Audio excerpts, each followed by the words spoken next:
warahmatullahi wabarakatuh. Waalaikumsalam warahmatullahi wabarakatuh. Baik, bagaimana kabarnya Ananda Bapak sekalian?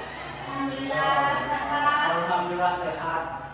Baik, sebelum kita memulai pembelajaran kita pada saat pagi hari ini, akan lebih baiknya kita terlebih dahulu berdoa yang akan dipimpin oleh Ketua Kelas Ananda Surya. Disilakan. Baik, sebelum kita mulai pembelajaran, marilah kita membaca terlebih dahulu. Mulai. Bismillahirrahmanirrahim. Rabbi shrah li sadri wa yassir li amri wahlul 'uqdatam min lisani yafqahu qawli. Amin.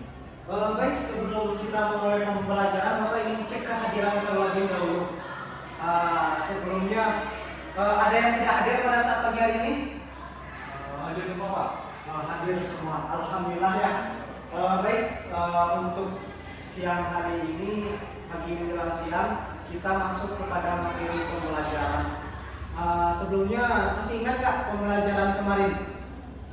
Oh, ingat Pak? Apa tuh? Itu tentang materi Hari Raya Idul Adha, Pak. Materi Hari Raya Idul Adha. Sangat bagus sekali Ananda Surya. Baik, sekarang kita masuk kepada materi pada saat siang hari ini, yaitu tentang materi kurban. Tentang kurban. Sebelumnya dari anak-anak Bapak nih, apakah sudah mengetahui apa itu kurban? Belum Pak. Belum, Pak. Belum, tidak? Belum, Pak. Belum. Baik, Bapak jelaskan ya.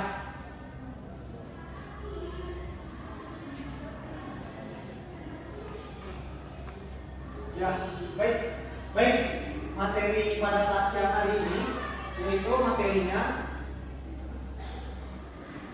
tentang kurban.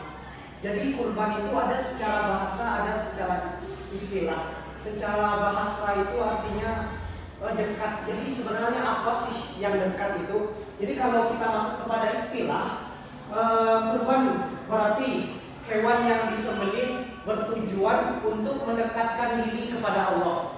Jadi tujuan berkurban itu kita pada hakikatnya mendekatkan diri kepada Allah. Paham sampai sini? Paham. Dari saudara Hilda, apa itu kurban? Sebagaimana yang Bapak jelaskan tadi. Kurban itu secara bahasa artinya ialah dekat. Maksudnya di sini dekat adalah bagaimana cara mendekatkan diri kepada Allah. Bagus sekali. Selanjutnya kita masuk kepada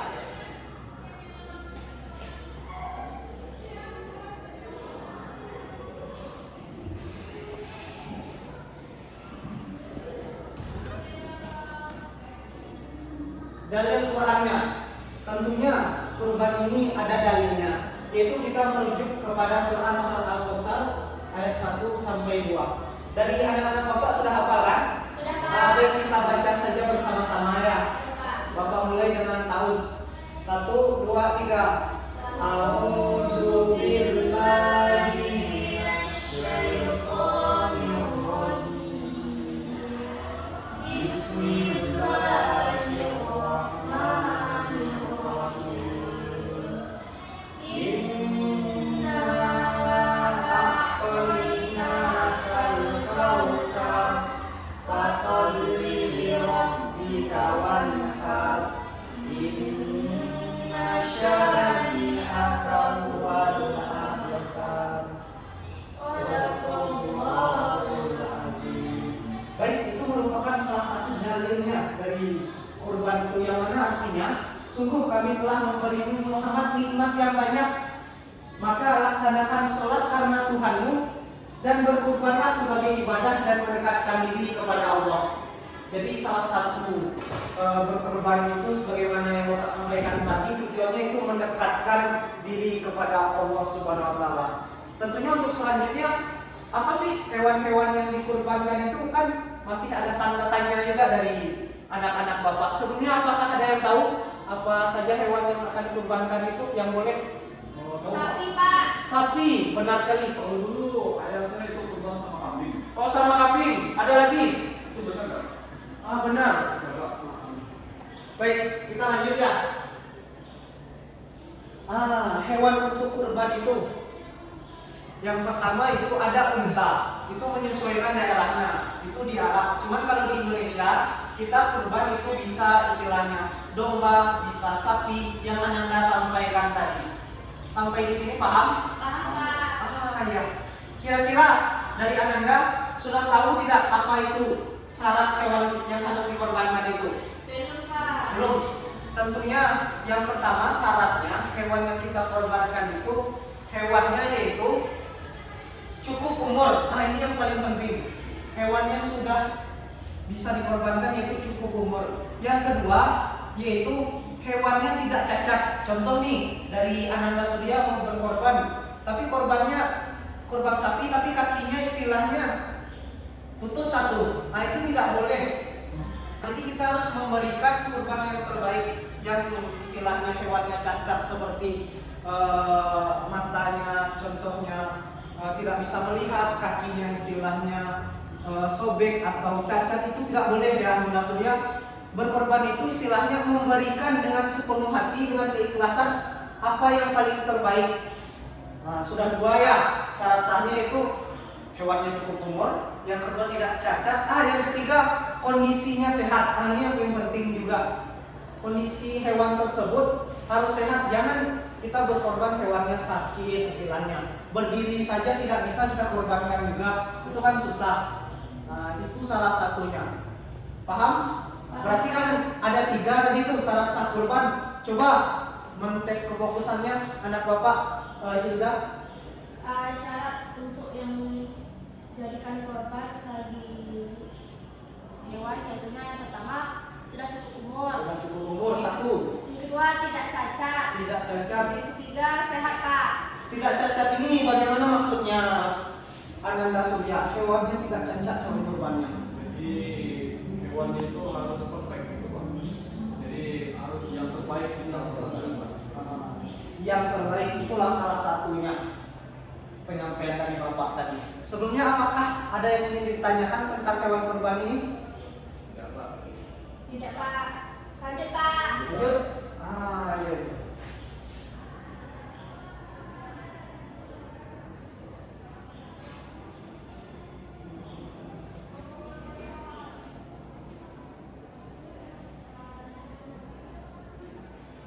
Baik, Bapak kan sudah menjelaskan terkait materi kita yaitu tentang kurban. Di sini Bapak ingin kesimpulan dari Ananda sebelum Bapak nanti menjelaskan rangkumannya. Dari 1 orang perwakilan laki-laki dan 1 orang perwakilan perempuan ya. Silakan Saudara Surya nampaknya mau menyimpulkan terkait materi yang Bapak jelaskan. Boleh Pak? Ya. Jadi Pak, tadi Bapak menyebutkan itu kurban adalah sarana untuk mendekatkan diri kita kepada Allah Subhanahu wa taala. Nah, dengan kurban itu kita lebih bagaimana mensyukuri nikmat yang telah Allah berikan kepada kita.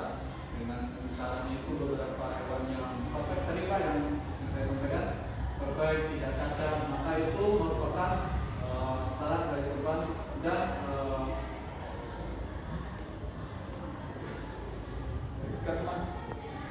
dalilnya apa tadi Surya? dalilnya tadi surat Al-Kausar Pak. Al-Kausar. Ini Pak, yang dari tadi yang Bapak katakan. Bismillahirrahmanirrahim. Inna a'tayna al-kausar fasholli li rabbika wanhar inna shani'aka huwal abtar. Nah, di situ Allah menjelaskan kepada kita agar kita berkurban, gitu Pak. Oke Pak. Sekian Pak. Oh baik, luar biasa sekali penyampaian dari Ananda Bapak Surya. Berarti menyimak dari Bapak, apresiasi dulu ke tangan. Selanjutnya perwakilan dari perempuan, baik kepada anak Bapak Hilda, disilakan. Baik, terima kasih Pak untuk kesimpulan pembelajaran kita hari ini yang tentang materi kurban. Arti kurban itu sendiri secara bahasa Arab itu korib, artinya ialah dekat. Sedangkan secara istilah kurban itu adalah cara seseorang untuk mendekatkan diri kepada Allah dengan syarat-syarat tertentu, tentunya dengan berkorban. Dalil berkorban terdapat dalam Quran surah Al-Kausar ayat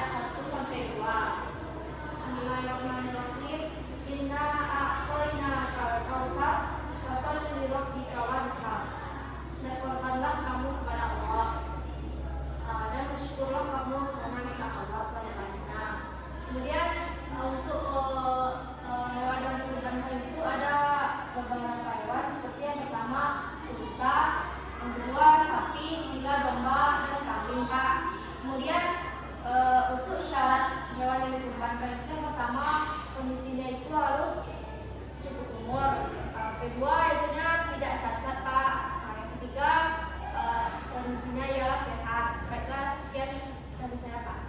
Baik, sangat luar biasa, kita apresiasi dulu. Berarti sangat menyimak terkait materi yang Bapak sampaikan ya. Jadi benar sekali kesimpulan yang dapat kita ambil, yaitu berkurban ini salah satu istilahnya kewajiban jika kita mampu menunaikannya. Dan harapannya kita meniatkan juga, mana tahu untuk tahun besok kalau ada rezeki kita, kalau dapat berkorban, kalau tidak dapat kita menjadi panitia dan membantu di masyarakat. Karena dari anak-anak Bapak sudah Bapak jelaskan materi kurban ini, sehingganya dapat berkecimpung dan menjadi salah satu solusi bagi masyarakat nantinya. Dan juga tujuan berkorban ini kan sama-sama kita tahu salah satu jalan mendekatkan diri kepada Allah. Dan juga kita memberikan istilahnya kurban terbaik kita, kurban paling baik, yaitu dengan kurban tidak cacat, kondisinya sehat. Bahkan kalau dapat yang gemuk atau yang gendut-gendut yang paling terbaik, itulah salah satunya. Harapannya kita dapat mengamalkannya di kehidupan bermasyarakat. Amin ya rabbal alamin. Baik, terkait materi berkurban itu yang dapat Bapak sampaikan.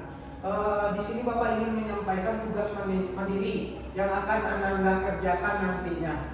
Yang pertama, tugasnya yaitu Anda meresum istilahnya materi yang Bapak sampaikan, nanti dikumpul minggu besok terkait materi kurban ini.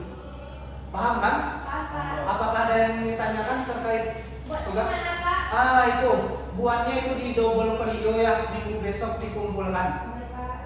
Ya. Kalau dapat ditambah-tambah referensinya. Gimana, cukup? Cukup Pak. Baik, mungkin itu materi yang dapat Bapak sampaikan. Semoga minggu besok kita bertemu di keadaan sehat walafiat bersama-sama. Paham? Baik, sebelum kita tutup, marilah kita membaca doa kafaratul majlis. Subhanakallahumma wa bihamdika asyhadu an la ilaha illa anta astaghfiruka wa atubu ilaik. Baik, besok Bapak terlupa sebelum Bapak tutup ya. Ada PR di rumah, yaitu membaca juga terkait materi tentang akikah. Kan akikah ini ada perbedaannya dengan kurban nih. Kalau kurban, hewannya itu dibagikan, yaitu dagingnya mentah. Sedangkan kalau akikah, dagingnya itu dibagikan ketika daging itu sudah masak. Jadi itu salah satu perbedaannya. PR-nya yaitu dari Ananda Bapak, tolong dibaca-baca terkait akikah ini. Nanti kita bedakan nih, apa sih perbedaan yang mencolok dari akikah ini dan kurban. Apakah akikah ini memang satu kali dalam setahun atau bagaimana? Itu Ananda baca dan pahami. Besok kalau ada waktu, insya Allah kita bertemu, kita diskusikan bersama-sama. Apakah paham? Paham. Untuk pertemuan minggu besok, apakah ada yang ingin ditanyakan? Atau cukup? Ada Pak. Apa tuh? Kalau kita masaknya itu ada nggak sih Pak kategori masaknya Pak? Nah misalkan kita buat rendang gitu Pak, atau kita buat gulai, sama nggak sih Pak kita bagikan? Itu. Ya baik, bagus sekali pertanyaan dari Ananda Surya. Jadi itu merupakan salah satu tugas juga untuk minggu besok dikerjakan. Kalau Bapak sampaikan di sini, nanti Ananda tidak mencarinya kan? Itu salah satunya. Besok kita tuntaskan, kita selesaikan. Bisa? Bisa Pak. Baik, karena mengingat waktu, Bapak cukupkan. Assalamualaikum warahmatullahi wabarakatuh. Waalaikumsalam. Baik, terima kasih. Bapak pamit dulu. Terima kasih Pak.